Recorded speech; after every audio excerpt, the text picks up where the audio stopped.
Yung ano pala sa Sunday, yung ating episode Brooks na ito, Get It Straight with Kuya Adel, ay meron tayong special guest. Kilala mo na Brooks, di ba? Kilala niyo na ba? Ate Pechay, kilala niyo na? Hindi. Ako, kilala ko. Mali ko. Hindi ka Ayan, ba? si Box.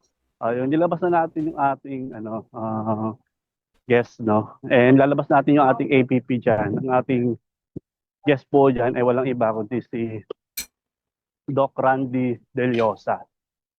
So, maraming iba di pa masyado kilala pero he's a well-known psychiatrist, psychologist, and life coach. No? Most of siguro yung mga viewers ng Pinoy Big Brother kilala si Doc Randy dahil since 2005 siya po president psychologist ng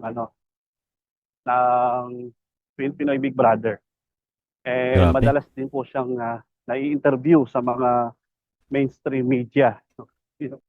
Pagka pinag-uusapan po about mental health, he's one of the celebrity psychologist and psychiatrist po, no? And also life coach sa Pilipinas. Kaya for me, it's a very special night and episode, no? Dahil napaunlakan yung ating paanyaya Brooks na makausap siya at pag-usapan natin about religious trauma. Especially yung mga experiences ng ating mga kapatid, no, sa MCGI na kulto. So, it's a 1-hour discussion kaya ma-maximize lang natin yung episode as much as possible. Maitakal natin yung lahat ng concern na mga issues at most of the question kagaya nung saan pupunta. Paano ba yan i-rebat ng isang psychologist, no? Paano ba nila tinitik yung ganyang klaseng di ba? Mga pang tanong ng mga fanatics. At siyempre, ibang mga kapatid natin na mga closet at iba dyan, minsan nagiging dilema yan eh. Saan ba ako pupunta? Ano ba mangyayari sa akin pag lumabas ako ng iglesia? Paliligtas pa ba ako? Di ba? Makapasama ba ako? Something like that. So, abangan po ninyo, medyo hinihingal ako kasi nag-jogging ako. Abangan po ninyo sa Sunday. Napaka-fruitful ng ating mga pag-uusapan. Ayan, pumayak naman ni Kuya Del. Finally, no, we have a psychiatrist na guest. Ang tagal natin naghahanap, yung iba, student pa lang. Ito talagang psychiatrist. At, Psychiatrist and psychologist, Brooks. Both. Oo. Galing. So, na-diagnose ng nagre-reseta kumbaga. Kasi yung psychologist, hindi yan di ba, nagre-reseta ng gamot. Hindi. Yun. Excited po. So, very fortunate na nakuha natin siya. Kasi maraming mga psychologist na, I don't know, pero parang skeptic sila sa pag-usapan about cults and religion. Parang, I don't know, pero napansin ko lang, ibang mga nakausap natin, parang, I don't know, natatakot sila mahulog or what, something. Yun lang ang napansin ko. Kaya, very fortunate na si Doc Randy Deliosa pa yung ating makakausap sa Sunday. Opo. It will be an honor. Actually, no, tinawagan ako ni Kuya Del kahapon pa yun. Brox, pwede ka ba Sunday? 8:00. Maaga-aga, no? 8 o'clock. Yes, sabi ko. Pwede naman. Nag-guest tayo. Tapos nung sinabi ni Kuya Del, naka-speaker kasi ako, narinig ni Mrs.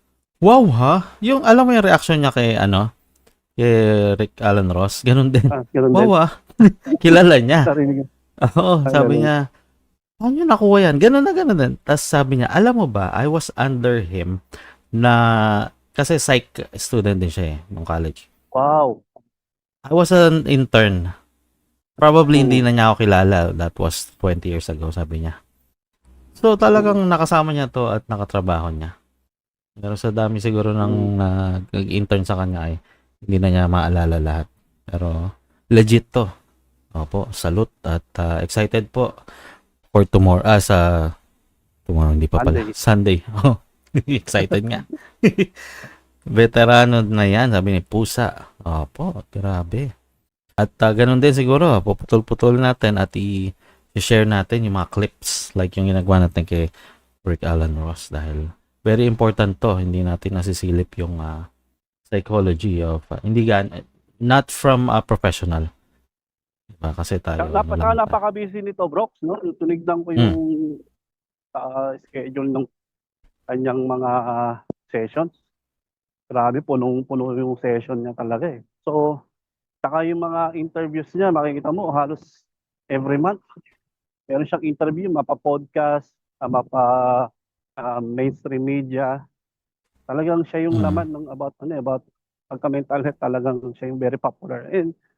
And beside of being a resident psychologist ng psychologist ng Big Brother, sabihin, hindi ka basta-basta, di ba? Ito, yung sinabi ko before, no? Pag ikaw nasa Wikipedia na, you're popular. Ayan, no?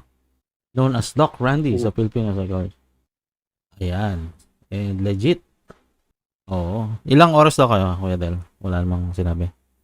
1 hour minimum. At least, pero at least, Hanggang 2 siguro. natin for 1 hour. Kung may extend ba, siguro mga 10 minutes lang gano'n.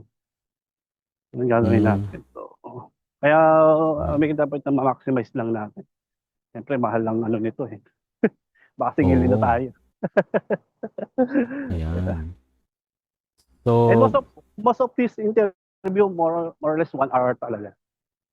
Isa Tony Talks nga yung interview niya, parang I think 30 minutes lang. Kaya kay Tony yun, ha? I think mapapahaba ito dahil dami nating questions about sa trauma. Pero tingnan natin kung ano yung mga vital questions. Saka kuha lang tayo siguro ng ilang question from the viewers. No? Ganun siguro rin natin.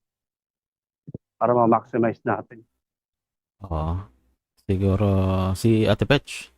Scale. Sunday. Mark your calendar. Baka ikaw na ang available ako niyan kasi evening naman ang pasok ko eh.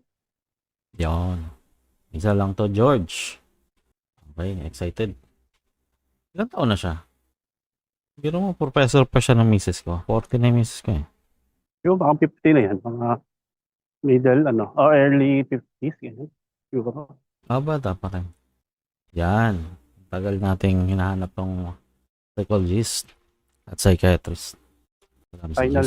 Finally. Hindi talaga si Kuya Adele Razon.